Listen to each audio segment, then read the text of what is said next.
Top 5 coons of all time. Woo! Charles Barkley, Supreme Court Justice Clarence Thomas, Jesse Lee Peterson. There's somebody I'm missing really bad and I can't think of him. Shaq. I could put Shaq up on there, but not quite. I think somebody earns it more than Shaq. I think Candace go up there though, because Candace been cooning. Candace been cooning. And my 5th one, I know it's somebody I'm leaving out. A real big influential coon out there, colorblind. Who is it? I'm gonna have to meditate on that one. Unfiltered. Welcome back to our channel. I hope you are doing fine today. If not, drop it in the comments, because you know this world right now is crazy. If you are not feeling your best, let us pour into you in the comments, because that's what we do over here in this family. So today we are looking at Dr. Umar a little bit differently. For the people that do not know who I am talking about at all, Dr. Umar is a 49-year-old psychologist. Well, the verdict is still out there about all his credentials. He is a public speaker as well, and a self-proclaimed prince of Pan-Africanism. It's not self-proclaimed. My people call me the Prince of Pan-Africanism. Who was the first person to say it? I don't remember. He is not just an advocate for African Americans, but I think he is an advocate for the global black family, speaking out against racism and systemic oppression. Now, to some, he is a truth-telling activist, but then to others, he is the prince of panhandlers. Now, I already did a deep dive about Dr. Umar a while back. If you haven't seen that video did very good. Go and check it out. Nice video, if I may say so myself. It was a deep dive on his FDMG Academy and his fundraising mysteries. If you want to make a donation to FDMG, you must send it to PayPal. Hold off on the checks and money orders until the situation is resolved. Hold off on all FDMG Academy money order and check donations until the situation is resolved. If you want to make a donation to FDMG, send it through PayPal. And even though, guys, I am not dropping a dime in Dr. Umar's collection plate, I can admit the man can speak. President Biden has made it legal for Ukrainian immigrants to get SSI checks. So if you are a Ukrainian refugee in America, you can apply for SSI. Help me understand that, because we have the highest black homelessness population since the 1960s. You got black people living on the street because they can't find a job and can't get any subsidy, but you're going to bring immigrants. Didn't build this country, don't pay taxes, don't have a job, never paid into Social Security, but they're going to get Social Security benefits. You're taking from black people and giving to white immigrants. If that is not the greatest example of white privilege in this decade, I don't know what is. He makes some sense to me. But like I always say, two things can be true at the same time. Is he dividing us, or is he giving clarity no one else dares to give? And at the end of this video, you tell me if he was talking straight out of his neck, or are these pure facts? Whichever one it is, drop it in the comments. Let's go. Where's Dr. Umar? Where's Tariq Nasheed? Where's Boyce Watkins? Well, when you go and you look at their social media, you're going to find something extremely surprising. These are 3 men who kind of built their careers off of being advocates for African-American people and speaking out against systemic issues, systemic racism, and white supremacy. And they were very critical of Barack Obama and the Obama administration. And I'm not saying that you should not be. I think that we should hold the feet of our elected officials to the fire. But nonetheless, with these 3 men, I'm noticing that they're exceptionally quiet when it comes to Donald Trump. Before I look at my enemies being responsible for where I am, let me look at the people who claim to be about my freedom, justice, and equality. Before I go to Donald Trump, I'm looking at the Congressional Black Caucus. I'm looking at these 59 Negroes down in Washington, D.C., U.S. reps and 3 senators. Most of y'all been there over a quarter of a century, and y'all haven't delivered any serious tangibles to the black community at all. Why do we have a Congressional Black Caucus who's supposed to be fighting for us and delivered us nothing? Forget Trump. You delivered us nothing under Joe Biden. You delivered us nothing under Barack Obama. You delivered us nothing under Bill Clinton. You delivered us nothing under Jimmy Carter. So before I talk about Trump, let's look at when we had a Democrat in there and we still got nothing. He basically said, clean your own house first. And honestly, that's a fair point. Because if the black political class keeps disappointing, then calling Trump out would be an easy distraction if you ask me. When you look at it, for me, I was a political science major in undergrad. I don't see a big gap between what the Democrats do for blacks and what the Republicans do for blacks. I see a big gap in the propaganda from the Democratic Party plantation slaves who get paid to sell the Democratic policy to black America. But at the end of the day, which party has a solution for mass incarceration? At the end of the day, which party has a solution for miseducation? At the end of the day, which party has a solution for homelessness and gentrification? At the end of the day, which party has a solution for police genocide? At the end of the day, which party supports reparations? Neither one of them. I don't belong to the Democratic Party plantation, and I don't belong to the Republican Party plantation. May both plantations burn in hell. Now, guys, that is peak independent energy to me. I think people think you hate white people. You don't, hate white people. Because it's important for the world to know that my agenda is not hate. My agenda is African liberation. I'm opposed to white supremacy. I'm not opposed to white people. My priority is my own people, but I have nothing against yours. The problem is historically, any black man who is unapologetically African, Malcolm, the Honorable Marcus Garvey, Stokely Carmichael, Huey P. Newton, anybody who was that way, we will automatically brand it as anti-everybody else. That is not true. Now, I think that's a fair distinction. Being pro-black doesn't necessarily mean you're anti-white. Same way MAGA claims America first without admitting who comes last. We have never been against another people, but I am unapologetically committed to my own. See, when he says he wants to commit unapologetically to his own, same emotional strategy that MAGA uses sometimes when they say America first. So I had to ask, what makes your message different, Umar? Both movements preach loyalty to their tribe, or am I wrong? First of all, I can't be a racist. To be a racist is not just to be prejudiced. Racism is prejudice plus power. I have no organized power to impact the life of any white person. I don't control their mortgage. I'm not their boss. I'm not the judge they got to see in court. I'm not their child's superintendent at school. I control nothing that can hurt white people. I can be prejudiced. I can't be racist. Let me ask you a question. What have we ever gotten in American society that we did not bleed for? Right. We bled for freedom. We bled for the Civil Rights Act. We bled for the Civil Rights Bill. We bled in Black Power. Everything else is an illusion. Congress passed the 13th Amendment. Yes. That was celebratory and symbolic. Yeah. We had already bled. Right. That's just them trying to reassert their control over the narrative. Abraham Lincoln didn't free us. We freed him. The white generals in the Civil War said if it wasn't for the Negro, America would be two countries today, a union and confederacy. Most of us in this room are going to marry a woman who is abused. Thanks. She got to get tough because she ain't got no father in the house. She got to fight back. She ain't got no uncle to go to. The uncle might have been the molester. So we got to realize that our women have been through a lot. And for me, I don't have a problem with black men criticizing black women, right? But don't do it in a historically amnesia way. Don't act like you don't know what she's been through. Right. Black women been raising 70% of the kids for 50 years by themselves. What you expect her to act like? She been doing your job and hers for 50 years, and you want her to get down on all fours and say, yes, massa. For what? First of all, you can't expect a black woman to go serve a white man and then come home and serve you too. There can only be one king. Which one is it? Because if it's you, why she got to go slave for a white man? You know, that one hit. My daughter's mothers felt they should have become my wife purely due to pregnancy. And I told them I would not make a decision, a lifelong decision about who I'm going to spend the rest of my life with purely based on pregnancy. I said, we can continue to explore, to date. I would like to move in with you. We have to learn more about each other before we decide to spend the rest of our lives together. And they arrogantly said, it ain't going to work that way. I wasn't there for my daughter. And she may expose me on one of these podcasts one day and say, Daddy, you're the reason I can't find good black love because you never validated me as a woman. I haven't seen Umar since I was I had to be like 9-10 years old. It's been over a decade. Go to school. It's nothing wrong with going to school. I don't think he's trying to scam none of y'all.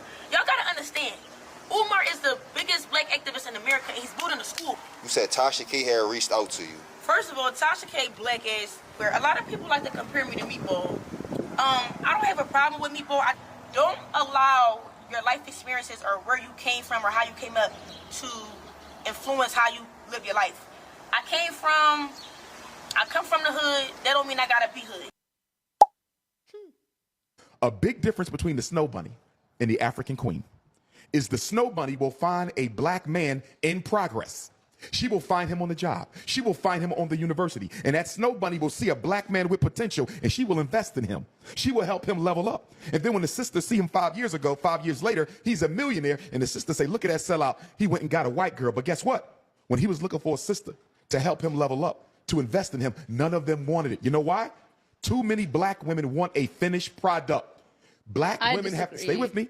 Black women have to stop expecting men to be a finished product. It's harder on us. Help him level up. Stay with me. Help him level up and become what you need him to be. Because a big reason why these snow bunnies are running off with black men is they're meeting them when they have nothing, but they believe in their vision. And black women are waiting for him to cross the finish line. And by the time he crosses the finish line, the snow bunny done snatched him already. Now listen, Umar, to me, this one is half truth, half projection. Because in my opinion, a lot of sisters have invested. But the problem is the return on investment. Every setback is a setup for a comeback.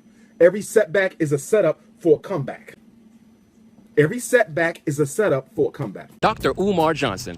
Dr. Umar Johnson. Dr. Umar Johnson. Why do you like to repeat things 3 times in a row? Great question. 3 is the spiritual number that gives us access to the paths that we're looking for.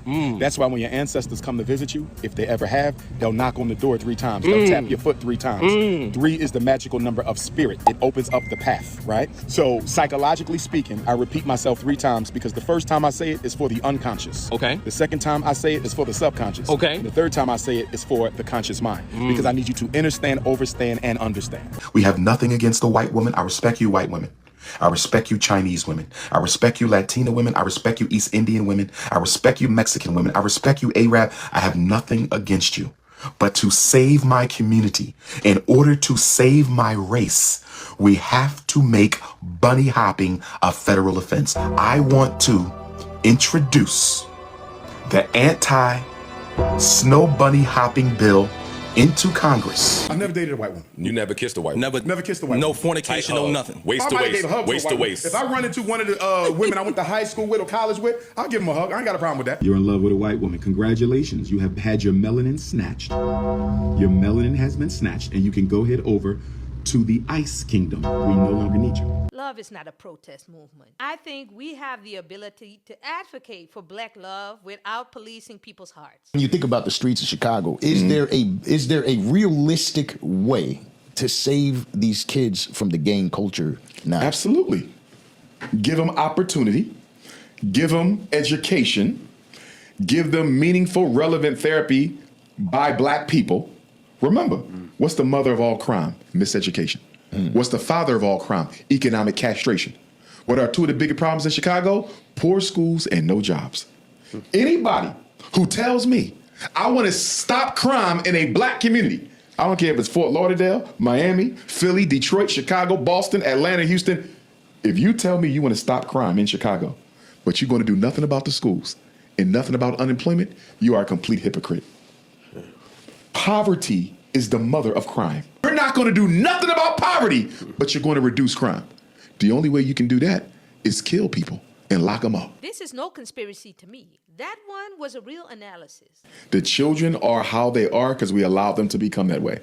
And to tell Donald Trump to come into the black community and handle my children because I'm too afraid to is a recipe for disaster. That's not a crazy take. Cut it out.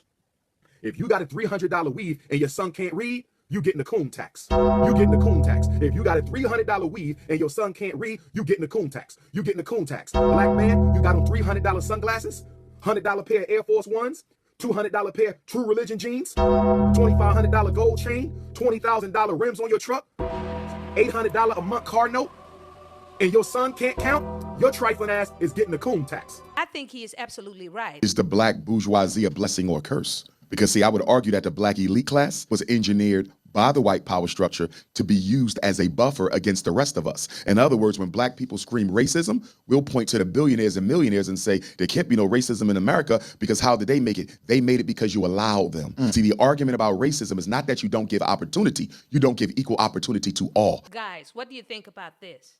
If we didn't have as many athletes and entertainers as we do now, the racism would be more obvious. The athletes and entertainers are the argument that the white man uses to say, we're not keeping you down. You follow me? Because we let you. You have a billionaire, you have a billionaire, you have a millionaire, but what they're not focusing on, all these rich blacks, the celebrities and the entertainers, those are not high opportunity careers. Do you follow what I'm saying? Yeah. If I want to be a doctor, all I got to do is study and pass the test.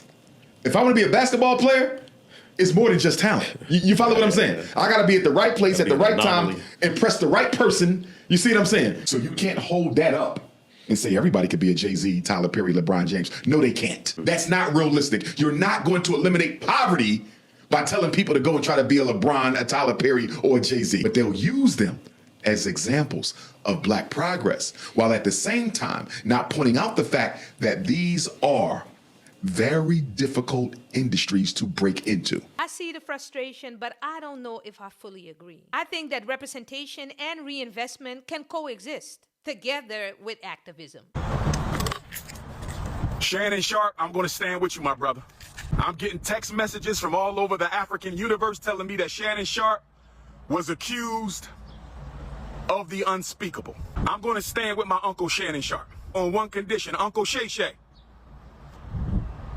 No more snow bunnies after this scandal. If you cannot promise me that you will never seek the company of another snow bunny, I cannot stand with you. I'm standing with you, I think it's a scam. Is this solidarity, guys, or what do we think of this? I take issue from the fact that he's a snow bunny hopper. Okay. I don't approve of black men who date outside the race, especially the wealthy ones. Stay on that point for so one he's second. not getting no pass on that. He's getting a pass on being accused of sexually assaulting that woman, which I completely believe is false, because there's no white woman in America, none, who gets assaulted by a wealthy black man that prestigious and that public who don't call the police and get you arrested. Money is not enough for a white woman. We come from a history in this country where most black men were lynched and hanged and castrated just off the allegation. And you mean to tell me he sexually assaulted you not once, but twice? And you never called the police? All you want is money? Get the hell out my face. Shannon Sharp and Terrell Owens said, when I went to school, black girls called me ugly. What? Shannon Sharp and Terrell Owens, when I was young, going through school, black women called me ugly, right? But Shannon Sharp, you let a 19-year-old snow bunny put a dog leash around your damn neck and walk you around calling you monkeys and apes and the N-word. So you mean to tell me you don't date black women because they called you ugly when you was a child?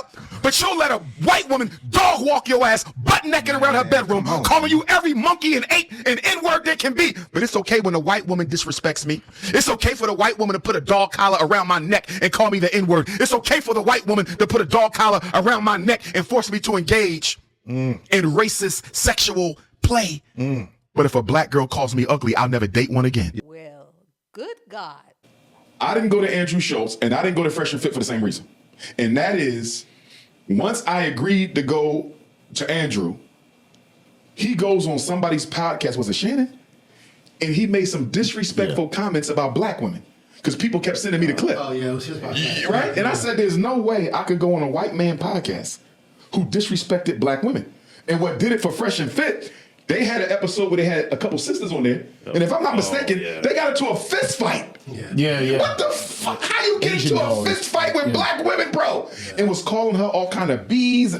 Bro, how can Dr. Umar come sit with you? You don't want to say. Although I do understand this stance, Umar, don't educate people that won't change. I think visibility matters too. Candace Owens.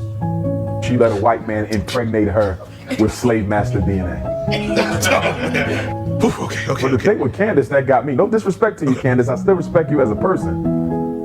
But when somebody sent me a clip of her having a conversation with her Caucasian husband from a British origin, they said they got engaged, I believe, after 18 days. So can somebody help me understand how a black woman born in America goes to the UK, meets a white man, and gets engaged in 18 days? That means you married him for his complexion because you didn't know enough about him to marry him for anything else. I don't think that love erases blackness. And I think you have it in you, Umar, to criticize Candace without reducing her to her husband's melanin or lack thereof. It's nobody Candace. But I want to say this, though, and I hope she see this clip. Nothing would hurt me. First of all, I don't want to see nothing happen to my sister. Yes, she's a coon, but she's still a black woman. I don't want to see nothing happen to her. When I heard her say that Charlie Kirk was her best friend, my whole stomach turned, because I don't know how a black woman has a racist for a best friend. But I would hate to see anything happen to my sister, so I hope she's safe. But I'm disappointed that she could be potentially risking her safety to protect the right-wing conservative agenda. You feel me? You're not risking your safety struggling for black people. You're risking your safety struggling for conservative white people who don't give a damn about black people. That does bother me a little bit. But I want nothing but the best for her. I think one day Candace gonna wake up. She gonna wake up, get some locks, and come back over to the RPG. This is the Umar that matters to me. Protective, uplifting. When you lead with love, Umar, you win black people. It only takes a little bit of white brainwash to activate the coon chip in the average Negro. Stephen A is probably up to 150,000 lashes right now for his cooning. All I have to say to Dr. Umar Johnson is this. I don't know any human being alive I would wish 50,000 lashes on. Respectfully, how low can you go? Never met you, don't know you. Educated brother, I wish you nothing but the best. But you would wish that upon another human being, a brother? Really? That's how low you would go? People say Dr. Umar Johnson is a scammer. What do you have to say about that? No donors have ever said that. Only jealous YouTubian struggle streamers. We've already been audited by the IRS. So if I was a scammer, I think it would be known by now. There's been a recent situation where they said that your accounts were frozen. And what's interesting about that is Donald Trump just came out the other day, and I'm no fan of his, where he said that he's going to issue an executive order against debanking. I didn't know that this was a big deal in America, but banks are debanking people who they don't like. You mean Dr. Umar Johnson, the man who has 2 children by 2 different women he never married? Dr. Umar Johnson, the guy that for the last 10 years has not built brick one of a school he's collected money from. Dr. Umar, hold on, ma'am. Dr. Umar Johnson, the man who calls you queen, mother, goddess, and all this other kind of stuff. And again, for those who are keeping score, this is another woman who comes on and says, talk to us more like Umar.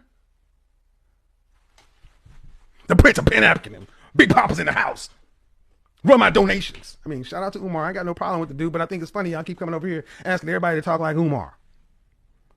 Queen Mother God and Cocoa Butter and Sea Moss Gold and shit. I beg your pardon? You and Kevin Samuels had a back and forth prior to him passing. Because he was stealing my content. Whoa. Rest in peace to Kevin Samuels. But a lot of what came out of his, if you watch my relationship talks, he regurgitated a lot of my stuff word for word and then tried to hate on me and you stealing my content. Have you ever had a chance prior to his passing? It wasn't bad blood though. You know what I mean? It wasn't bad blood. First of all, I get 67 million hits on my Instagram a month, more than everybody else in the conscious community put together. Let me say it again. I get 67 million hits a month on my Instagram, more than everybody else in the conscious community put together. So my struggle streamers keep on struggling to bring me down. Oh, yes. Struggle streamers keep on struggling to bring me down. Oh, yes. With your 5,000 views, your 20,000 views, your 800 views, your 50,000 views. Struggle streamers keep on trying to take down King Kong. From 1 through 100, there's this huge scale of life. Where do you feel like you are at in that scale today? I can't be at 100 without the school up and running. I always feel like there's more that I can be doing than what I'm doing. I'm my own worst critic. There's probably another reason why the criticism don't get to me so much, because I'm my own worst critic. I'm gonna give myself a 80. 80. What does the 100 look like for you then? The 100 would be FDMG up and running. The 100 would be a permanent base in Africa of some type. And 100, I would have my wife, my queen, my permanent partner. That would be my 100. Peace, purpose, and community.